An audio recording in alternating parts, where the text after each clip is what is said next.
Hello student, welcome to chemistry class.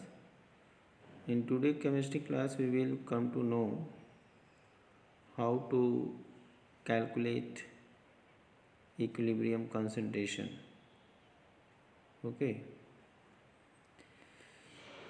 In case of the problem in which we know the initial concentration but do not know equilibrium concentration, in that case if we have to calculate Kc, then we have to calculate the equilibrium concentration. For that, first of all, we have to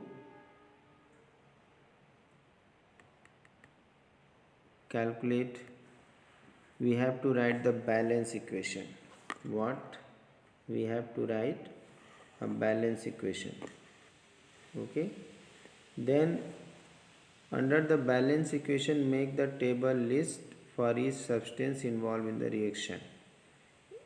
okay तो हमें अगर equilibrium concentration पता करना है तो equilibrium concentration पता करने के लिए हमें क्या करना होगा। पहला स्टेप तो हमें बैलेंस इक्वेशन लिखना होगा। दूसरा स्टेप जो होगा कि जो बैलेंस इक्वेशन होगा उसके नीचे एक हम टेबल बनाएंगे जिसमें कि रिएक्शन इन्वॉल्व हो। ठीक है, तो उससे पहले हम काम क्या करेंगे, इनिशियल कंसंट्रेशन लिख लेंगे। फिर उसके बाद हम लोग जो है कि change in concentration going on equilibria, जब इक्विलिब्रियम चल रहा है तो उस कंडीशन में कंसंट्रेशन में क्या चेंज होता है, फिर इक्विलिब्रियम कंसंट्रेशन लिख लेंगे। और उस तरह से वहाँ पे हम पहले क्या करेंगे कि एक्स कंसंट्रेशन मान लेंगे कि इक्विलिब्रियम पे पहुँचने पर एक्स कंसंट्रेशन रिएक्टेंट का कंज्यूम होगा। फिर उसके बाद जो है कि उस x को हम सब्ट्रैक्ट कर लेंगे। तीसरे स्टेप में हम लोग क्या करेंगे, सब्स्टिट्यूट करेंगे equilibrium concentration into the equilibrium equation. जो इक्विलिब्रियम कंसंट्रेशन है उसे इक्विलिब्रियम इक्वेशन में सब्स्टिट्यूट कर देंगे और फिर सॉल्व करेंगे x की वैल्यू। और हमें क्वाड्रेटिक इक्वेशन अगर पता है तब तो हम और आसानी से x की वैल्यू पता कर सकते हैं। फिर उसके बाद हम इक्विलिब्रियम कंसंट्रेशन कैलकुलेट करेंगे x की मदद से। फिर चेक करेंगे कि हमारा रिजल्ट सही है या नहीं। जैसे हम एक क्वेश्चन यहाँ पे लेते हैं, 13.8 gram of N2O4 was placed in a liter reaction vessel at 400 Kelvin and allowed to attain the equilibrium N2O4 gives to NO2। Okay, इसके बाद हम कैसे इसको सॉल्व करेंगे आइए देखते हैं। फिर total pressure of equilibrium was found to 9.15। Calculate Kp Kc and partial pressure of the equilibrium. कैसे होगा, सबसे पहले हम लोग जो है कि क्या क्या हमें दिया है और क्या हमें कैलकुलेट करना है। टोटल वॉल्यूम हमें पता है 1 लीटर। मॉलिक्यूलर मास N2O4 का कैलकुलेट करेंगे 92 आएगा। नंबर ऑफ मोल्स अगर कैलकुलेट करना है तो ग्राम अपान मोलर मास। तो जैसे कि क्वेश्चन में 13.8 ग्राम दिया हुआ है और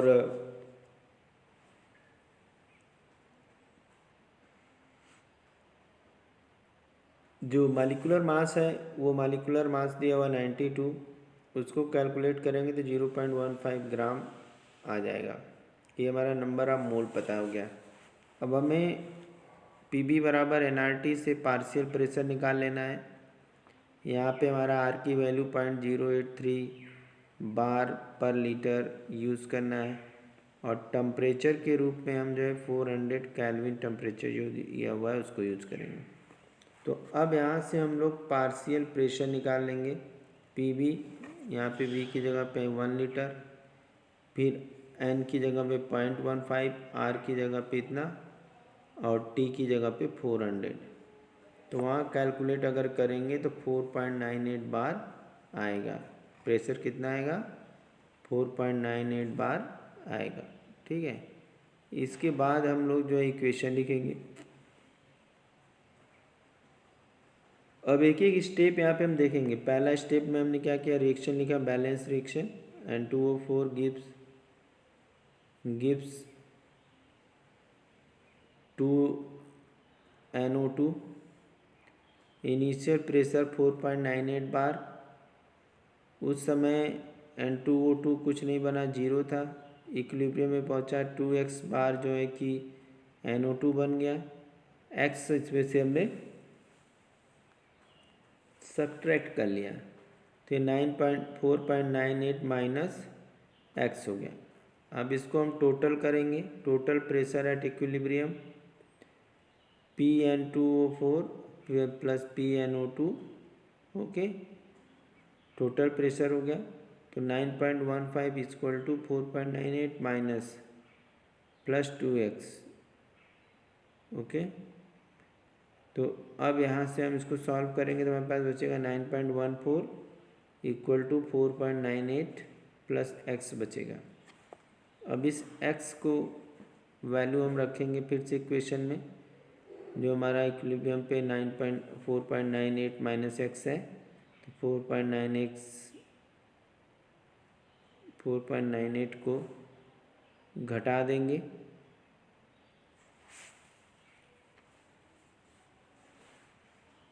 फोर 9.15 से, तो हमारा 4.17 बार आ जाएगा। अब पार्शियल प्रेशर इक्विलिब्रियम पे कितना होगा यहाँ से हमें पता लग जाएगा।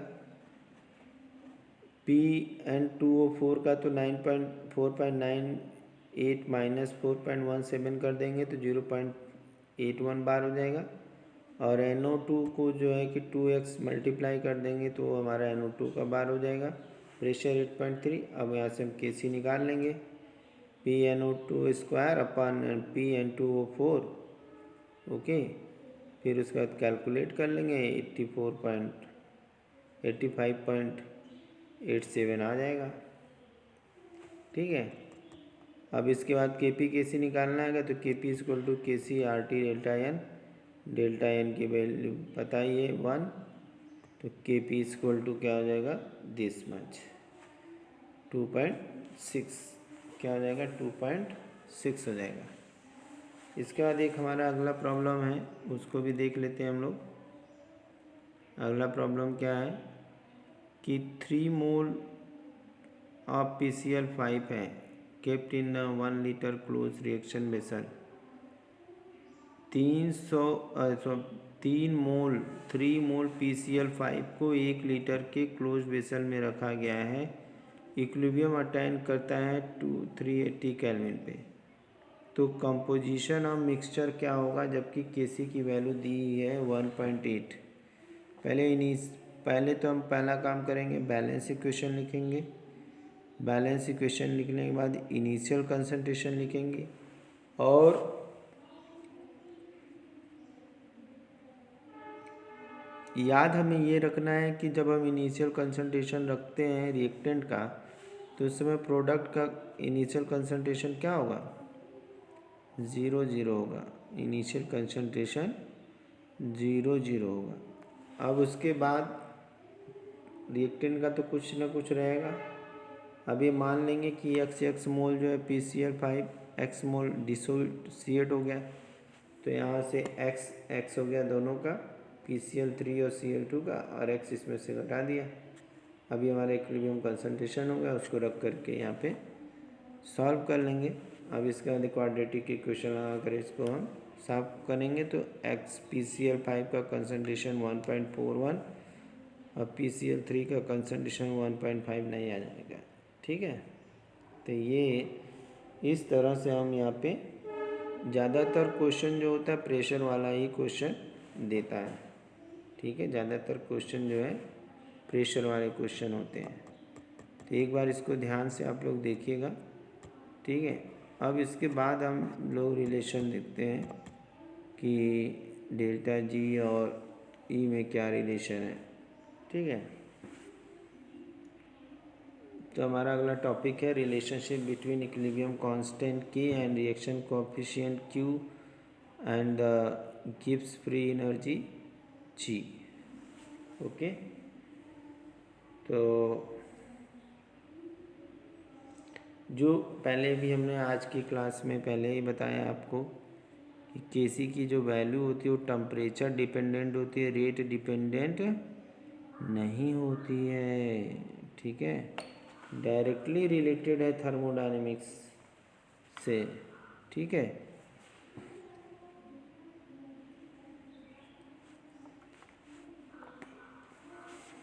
इसके बाद डेल्टा जी, अगर डेल्टा जी की वैल्यू निगेटिव है तो रिएक्शन स्पॉन्टेनियस होगा। हम लोग थर्मोडायनेमिक्स में पढ़े हैं, फॉरवर्ड डायरेक्शन में जाएगा। पॉजिटिव होगा तो नॉन स्पॉन्टेनियस होगा। अगर रिवर्स रिएक्शन की बात करते हैं तो निगेटिव वैल्यू होनी चाहिए फॉरवर्ड डायरेक्शन में जाने के लिए। अगर डेल्टा जी की वैल्यू 0 आती है तो इक्विलिब्रियम पे है। ठीक है, कोई वहाँ फ्री आयन रिएक्शन नहीं हो सकता है। ठीक, और मैथमेटिकल एक्सप्रेशन देखना हो तो डेल्टा जी इक्वल टू क्या हो जाएगा, delta G equal to G not plus R T L N Q. G not standard है तो स्टैंडर्ड कंडीशन में इक्विलिब्रियम पे जो होता है वर्क डन तो 0 हो जाता है। वहाँ पे डेल्टा जी इक्वल टू 0 लेंगे अगर तो क्यू इक्वल टू सी हो जाएगा। तो ऐसे केस में delta G equal to delta G not plus R T L N K equal to 0। तो delta G equal to minus R T L N हो जाएगा। फिर L N equal to delta G not upon R T हो जाएगा। अब ये natural log दोनों side अगर लेंगे, दोनों साइड नेचुरल लॉग लेंगे तो के इक्वल टू क्या हो जाएगा, ई के पावर डेल्टा जी अपन आर टी। तो इस तरह से इक्वेशन को अगर यूज़ करते हैं delta G is less than 0, तो वहाँ से जो वैल्यू होगी delta G by R T की कैलकुलेट करने के बाद पॉजिटिव आएगी और delta G minus G R T की वैल्यू मोर देन 1 आएगी। Making K equal to greater than 1 which implies the spontaneous. ठीक है, तो क्या आएगा, which implies the spontaneous reaction or reaction which proceed to the forward direction such extend that product are present predominantly. अगर ऐसी condition आती है के इज़ ग्रेटर देन 1 तो यानी प्रोडक्ट बनना है। डेल्टा जी की वैल्यू अगर ग्रेटर देन 0 आती है तो निगेटिव वैल्यू होगा डेल्टा जी और आर टी का, और उसका एक्सपोनेंशियल जो होगा वो 1 होगा, -1 होगा, और के का भी एक्सपोनेंशियल -1 होगा। इससे ये पता लगता है जो नॉन स्पॉन्टेनियस रिएक्शंस होते हैं फॉरवर्ड डायरेक्शन में अगर जाते हैं तो such a small degree of reaction only a very minute quantity of the product is form. बहुत कम ऐसा रिएक्शन होता है। ठीक है, अगर होता है तो बहुत कम वैल्यू पर भी इसको होना चाहिए। ठीक है, चलिए ठीक है, अब नेक्स्ट एक क्वेश्चन देख लेते हैं हम लोग। यहाँ पे क्या है question, the value of delta G for the phosphorylation of glucose is glycolysis is 13.8 kilo joule पर मोल। फाइंड द वैल्यू ऑफ के सी। ठीक है, के सी की वैल्यू निकालनी है। तो डेल्टा जी की वैल्यू दिया हुआ है 13.8 किलो जूल, इसको जूल में कन्वर्ट कर देंगे 3.8 इंटू 10⁻³ जूल हो जाएगा per mole. Delta G standard की value minus R T L N K हो जाएगा। अब यहाँ से एल एन के की वैल्यू निकालेंगे तो डिवाइड करना पड़ेगा, तो किस एल एन के की वैल्यू आ जाती है 5.59। ठीक है, वैसे इसको कैलकुलेट किया जा सकता है देख करके भी, और एक्सपोनेंशियल के पावर -5 -69। ठीक है, अब उसके बाद के सी इक्वल टू हो जाएगा 3.18 इंटू 10⁻³ ठीक है, अब इसके बाद हम लोग नेक्स्ट इक्वेशन पे आते हैं, अगले क्वेश्चन पे। हमारा अगला क्वेश्चन है hydrolysis of glucose sucrose give glucose and fructose equilibrium concentration के, ठीक है। फॉर द रिएक्शन दिया हुआ है 2 × 10³ at 300 kelvin, calculate the delta G. अब की हमें डेल्टा जी की वैल्यू निकालनी है, तो सीधे सीधे फार्मूले में रख देंगे। आर की वैल्यू यहाँ पे 8.3। जब भी एनर्जी का टर्म आएगा, एनर्जी पूछी जाएगी, तो वहाँ पे आर की वैल्यू जो है 8.314 जूल इंटू 300 ln 2 × 10⁻13, ठीक है। तो यहाँ से डेल्टा जी की वैल्यू हो जाएगी -4.64 × 10⁻4 जूल पर मोल हो जाएगी। तो ये तो बहुत आसान न्यूमेरिकल है। अब इसके बाद जो हम लोग अगला टॉपिक देखने वाले हैं, कौन सा है? अगला टॉपिक हमारा है फैक्टर अफेक्टिंग इक्विलिब्रिया। कौन कौन से ऐसे फैक्टर हैं जो इक्विलिब्रियम को अफेक्ट करते हैं, ठीक है।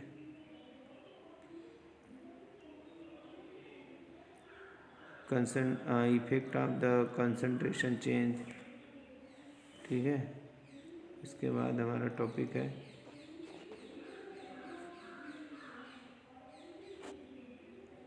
Effect of concentration. Effect of concentration के बाद effect of catalyst, effect of inert gas, effect of temperature change. ये सारी चीज़ें जो इसमें हम लोग को फैक्टर अफेक्टिंग के फॉर्म में पढ़ना है, ठीक है।